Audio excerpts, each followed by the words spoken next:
Dou a palavra ao Sr. Dr. Luís Gonçalves da Silva, agradecendo a sua colaboração, naturalmente, e que nos vai falar sobre aspectos assistenciais. Tenho muito hábito de ouvir o professor Gonçalves da Silva aí na comunicação social. Hoje é uma oportunidade de o ouvir ao vivo. Faz favor, Sr. Dr. Senhor Professor, cumprimento Vossa Excelência na qualidade de Presidente do Grupo e de Presidente da Mesa. Cumprimento igualmente o Sr. Professor Decano, o Sr. Professor Menezes Cordeiro, Presidente do Centro de Investigação, a quem agradeço o convite, felicito pela iniciativa. Cumprimento o Sr. Presidente do Conselho de Escola, que não está aqui nessa qualidade, mas não deixa de o ser, o Sr. Professor Dr. Pedro Romano Martínez, e cumprimento os meus colegas de mesa e, naturalmente, em igualdade de circunstâncias, cumprimento quem ainda resiste a esta hora do dia, principalmente, enfim, demonstrando uma resiliência anormal, que é estar aqui para me ouvir, nem que seja 15 minutos. Do que é que vos venho falar? A primeira questão poder-se colocar relativamente ao tema, aspectos assistenciais. Quando o Sr. Professor Menezes Cordeiro teve a amabilidade de me convidar, acredito com base em erro, porque, enfim, sei pouco disto, mas a minha primeira dúvida foi, mas haverá aspectos assistenciais na proposta? É que se não há, eu não tenho muito o que falar. E então fui à procura. E a primeira, enfim, diria, preocupação era o que é isto do assistencialismo? Bem, não há muito para explicar, todos nós sabemos, doutrina que sustenta o apoio do Estado, foi amplamente defendida por Bismarck após o liberalismo, após a Primeira Guerra Mundial, por razões que seriam interessantes aqui dissecar, mas agora não vale a pena, os Estados começam a intervir cada vez mais em diferentes áreas sociais, enfim, quer com o apoio da doutrina social da Igreja, quer também com movimentos na lógica marxista, etc, etc. Chegando, dando um salto e chegando às Constituições atuais, nomeadamente à portuguesa, nós encontramos um amplíssimo conjunto de direitos fundamentais. Já tínhamos tido, historicamente, algumas relevantes, nomeadamente a Constituição de Weimar e a mexicana, onde essas matérias tinham tido especial atenção, e a nossa Constituição é muito rica em conceder direitos fundamentais. Não vamos agora discutir se concede a mais ou se quem tudo concede pouco dá. O que é certo é que tem um catálogo amplíssimo e, em muitos casos, por cumprir. Vejamos se é este o tema, ou esta é uma das matérias em que está por cumprir. Olhando para a Segurança Social, nós temos no artigo 63, tenho que pôr os óculos, mas é 63, o direito à segurança social. A nossa temática subsumir-se-á no sistema de proteção social de cidadania dentro do subsistema da ação social. Ou seja, em síntese, podemos assentar nas seguintes premissas, que é importante para depois olharmos para as propostas. Por um lado, a nossa Constituição e a Lei de Bases da Segurança Social consagra uma vertente assistencialista. Esta vertente assistencialista assenta numa proteção com base em condições de recursos e tem uma outra nota que me parece particularmente importante, é que não está em causa, aliás, a que foi criada por Bismarck, que era uma vertente laborista, enfim, que defendia basicamente questões da atividade laboral, mas tem uma função redistributiva, portanto não é função comutativa, mas sim redistributiva. Aliás, a Lei de Bases da Segurança Social consagra também um princípio, que é o princípio da solidariedade, que também, mais uma vez, se reconduz à lógica redistributiva. Com base nisso, damos um passo não muito longe e vamos até ao direito à habitação. E o artigo 65, lido, enfim, diria de forma rápida, tem um vetor central. É que consagra o direito à habitação como norma programática que tem um conjunto de prestações que imputa ou que incumbe ao Estado. E essa é, para mim, além da função redistributiva da perspectiva assistencialista, a dimensão prestacionista do Estado. Ou seja, o direito à habitação adstringe o Estado a um conjunto de medidas. Passo seguinte, acórdão do Tribunal Constitucional, vários, em que dizem o óbvio. O artigo 65 vincula o Estado a um conjunto de ações. Embora depois diga que, em termos de valoração política das suas ações, não compete ao Tribunal Constitucional apreciá-lo. Olhando para a Lei de Bases de Habitação, que aliás foi muito citada, dizendo que algumas das questões muito debatidas já constavam da Lei de Bases de Habitação, eu não diria tanto, eu diria que a Lei de Bases de Habitação tem algumas portas de entrada que é um bocadinho diferente das portas que constam da proposta de lei. E, de facto, aí encontram-se a preocupação de políticas públicas, a proteção de pessoas idosas, famílias monoparentais, que a proposta é quase inexistente nessa matéria, ou uma outra matéria que a proposta também não tem, com especial incisividade, ou diria mesmo sem nenhuma, que são as pessoas portadoras de deficiência, que, enfim, também precisam de habitação e, por razões várias, precisam de uma habitação específica, diferenciada. Mas sobre isso, pouco ou nada. Chamo também a atenção, ainda quanto à Lei de Base da Habitação, para um outro documento que não tem sido muito objeto de análise e que tem a ver com o Programa Nacional de Habitação, mas que vale a pena consultar, porque tem alguns números, enfim, não vos vou ler, mas se puderem dar uma vista de olhos, porque tem alguns números sobre aquilo que foi o investimento do Estado nos últimos anos, e talvez possa compreender melhor, ou dito de outra forma, o que não foi o investimento do Estado nos últimos anos, e talvez possa compreender melhor esta proposta. Dando um salto, enfim, sobre as várias medidas que constam, ou os vários instrumentos que constam da Lei de Base da Habitação, a função social da habitação, o uso efetivo da habitação, que não é igual, o artigo 5º não é igual, nem parecido, nem idêntico àquilo que é algumas das medidas que constam, nomeadamente sobre o arrendamento forçado, que vale a pena ter presente. O que é que esta proposta do Plano Mais Habitação, como se chama, assenta? Enfim, também conhecem seguramente até melhor que eu o plano, já foi hoje dissecado durante todo o dia, mas chama a atenção para 4 ou 5 pontos para depois poder chegar às conclusões. Por um lado, aliás, o Sr. Professor Menezes Cordeiro há pouco falou sobre isso, a intransmissibilidade dos registros de alojamento local. Enfim, não está aqui em causa nenhuma questão subjetiva se gostamos ou não do alojamento local, se eu gostaria de ter ou não alojamento local no meu prédio, tendo eu 3 filhos e que os meus filhos convivessem diariamente com os senhores e as senhoras que estão no alojamento local e que todas as semanas ou 3 em 3 dias mudam, se isso seria um fator de segurança ou de insegurança. Não é isso que está em causa. O que está em causa é uma análise jurídica e saber se o Estado deu ou não sinais contraditórios e se há ou não afetações de valores constitucionais. Mas, portanto, essa intransmissibilidade, estaremos todos de acordo, que gera um aniquilamento bastante substancial do ativo de cada um dos proprietários do alojamento local e, portanto, desde logo, liberdade de iniciativa económica, que tem sido pouco discutida, mas chama a atenção que, além de pequenos empresários, há grandes e há também pessoas individuais e, portanto, todos eles têm tutela constitucional, não pode haver nenhuma pré-compreensão se é uma empresa ou, enfim, como dizia o professor Menezes Cordeiro, ou aqueles fundos abutres, enfim, se é que são ou não, mas também merecem tutela, enfim, independentemente da nossa apreciação subjetiva sobre esses fundos.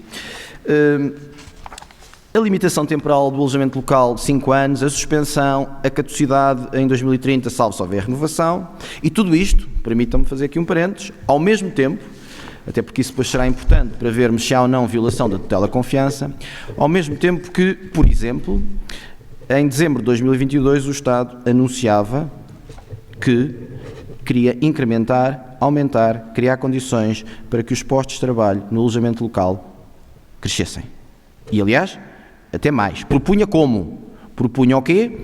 Propunha que os trabalhadores que fossem contratados fizessem parte dos bairros locais. Portanto, não só propunha, como até tinha a medida concreta.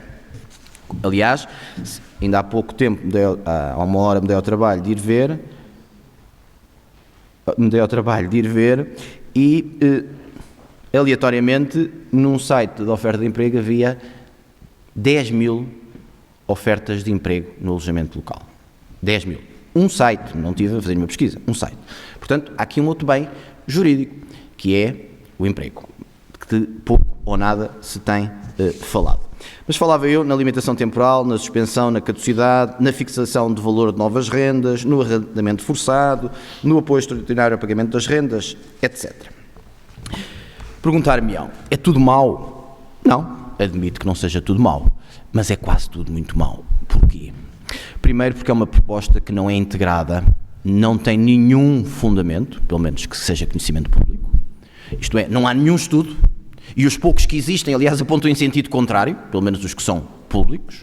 Segundo, não tem uma visão transversal, por exemplo. E o mercado de trabalho? Quantas dezenas ou centenas de milhares de postos de trabalho estarão em causa? Eu só estou a falar do alojamento local e, repito, não tenho nenhuma empatia em especial com o alojamento local, nem é isso que está nem empatia, nem o contrário. Não é isso que está em causa. Quantos postos de trabalho estarão em causa? As pequenas e microempresas, que fazem parte, que é a característica específica do nosso tecido empresarial, são cerca de 98% das nossas empresas, 97,7%, salvo erro, são pequenas e micros, ou portanto até 10 micro, até 50 pequenas, não terão que fechar. E portanto, dizia eu, falava em estudos. Só para vos dar mais um exemplo. Na Catalunha, houve uma medida, não com essa dimensão, em que foi estabelecido o limite de preços para a celebração e renovação de contratos de arrendamento. Sabem qual foi um dos efeitos? O estudo concluiu, estou a citar, que os preços das rendas baixaram globalmente cerca de 5%. Dirão, ótimo. Só que tem uma vírgula e depois diz, mas esse efeito concentrou-se nas casas mais caras. Portanto, talvez fosse bom olharmos para o que se passa à nossa volta. Perguntar-me-ão, então, e as aludidas dificuldades de harmonização com a nossa lei fundamental? Eu encontro várias, enfim, não fazendo agora um cruzamento que isso caberá ao Tribunal Constitucional, que é pegar em cada uma das medidas, compatibilizar ou não com cada norma da Constituição e fazer a sua conclusão, mas chama a atenção para algumas orientações ou para algumas eventuais inconstitucionalidades que nos devem fazer pensar. A primeira é, haverá ou não uma inconstitucionalidade por omissão? Ou seja, dou-vos apenas 2 exemplos para fundamentar a minha pergunta. A primeira consta da Pordata, edifícios construídos na década antecedente. Em 2021, os edifícios construídos na década antecedente são 3,1%.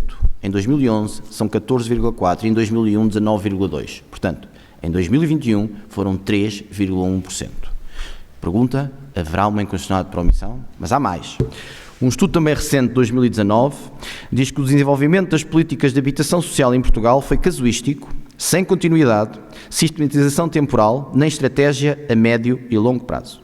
Paralelamente, o parque de habitação social que subsiste foi construído no contexto específico de programas de realojamento, pelo que existe uma oferta muito residual de habitação pública, cooperativa ou privada, destinada a promover o acesso à habitação a famílias da classe média, enfim, na altura ainda devia haver classe média, com dificuldades para garantir uma habitação de mercado livre. E, portanto, reitero a minha pergunta. É possível, com base nisso, concluir por uma inconstitucionalidade por omissão? Enfim, julgo que é pelo menos uma matéria que poderá merecer a atenção dos juristas. Segunda questão. Essa medida, este conjunto de medidas tem um vetor transversal, de que, nomeadamente, os proprietários de habitações são pessoas com uma capacidade financeira acima da média. Ora, isso está por demonstrar. Porquê? Porque muitas das pessoas que têm habitações são pessoas que nem à classe média chegam.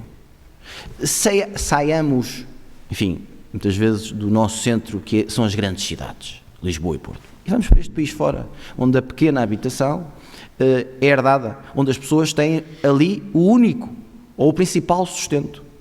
Portanto, julgo que estas medidas não conseguem alcançar uma justiça redistributiva, que é um valor nevrálgico em termos constitucionais. O terceiro vetor que eu acho que é afetado é o princípio da autonomia privada. Dir-me-ão, enfim, isso é algo muito amplo.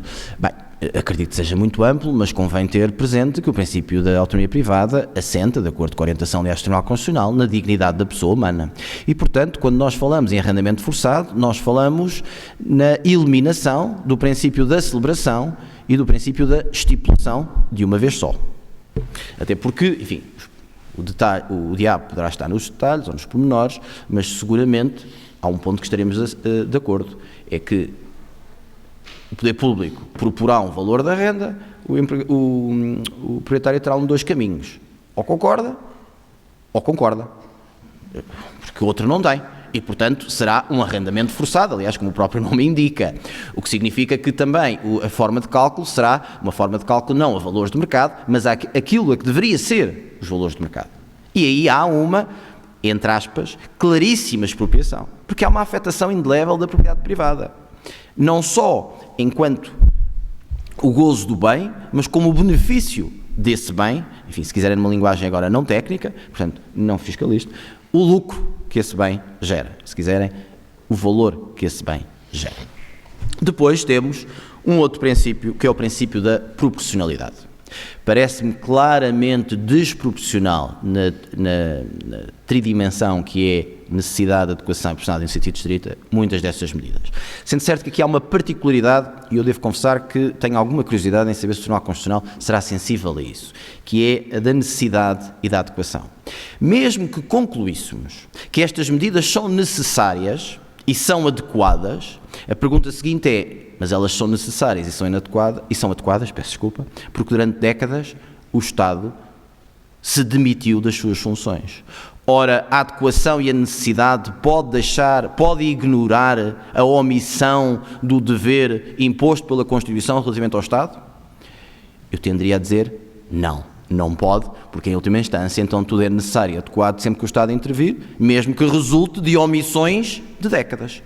Mas enfim, como não conheço a jurisprudência do Tribunal Constitucional sobre esta matéria, creio que será uma boa altura para a conhecermos. Depois, este princípio parece-me claro, que é o princípio da tutela da confiança. Enfim, eu trouxe aleatoriamente 2 ou 3 notícias, mas é fácil encontrar mais, em que o poder público, o Estado, várias vezes incentivou, instigou, e compreende-se porque é que instigou. Instigou porque um relatório do Instituto Nacional de Estatística sobre o alojamento local com dados de 31 de julho de 2021 diz que no conjunto dos estabelecimentos de alojamento turístico em geral, este foi o segmento com maior peso no número de unidades, 44,8, tendo disponibilidade 18,0, que é 18%, do total de camas.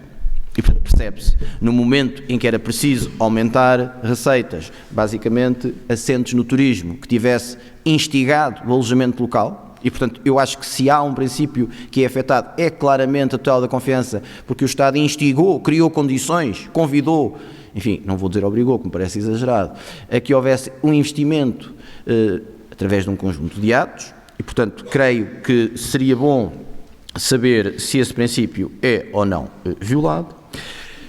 Liberdade de iniciativa económica, principalmente quando estiver em causa empresas, mas não só. Propriedade privada, enfim, esse creio que não carece de grande análise. E depois há 2 que não têm sido referidos, mas que me parecem importantes. A liberdade de trabalho. Muitas destas pessoas vivem legitimamente disto. Escolheram esta atividade. Portanto, o 47 também tem tem que ser chamado a dizer algo sobre o assunto.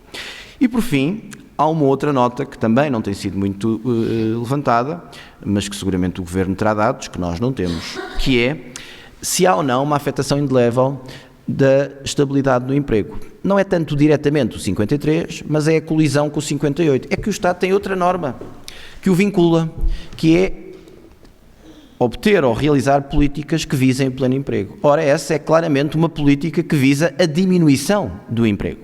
Eu estou a falar apenas do alojamento local, mas se continuarmos a falar de vários números, eu estou convencido que, sem grande esforço, ultrapassaremos mais de 100 mil postos de trabalho que podem estar ameaçados. Ora, há aqui outros princípios, como é fácil da colisão que vos referi, que carecem de ser harmonizados. Em suma, e permitam-me parafrasear um professor, apesar de não ser desta casa, mas enfim, também ilustre, que é um professor de Coimbra, que é o professor Casal Tanabás, que dedicou boa parte do seu estudo à área dos impostos e que tem uma frase, apesar da sua tese ter já umas boas décadas, mas que, enfim, eu digo infelizmente, porque demonstra que não avançámos muito, que se mantém plenamente atual e que diz o seguinte: quando a lei obriga os particulares à realização de prestações sociais, como de algum modo sucede entre nós com as tradicionais leis de arrendamento urbano para a habitação por força da conjugação do congelamento das rendas com a inflação verificada nas últimas décadas, reparem como mais atual não podia ser, infelizmente, embora a tese será anos 80, julgo eu, o Sr. Presidente do Conselho de Escola confirma, o Sr. Professor também, 80 e poucos, dizia eu, verificado nas últimas décadas, ela está a infringir a Constituição.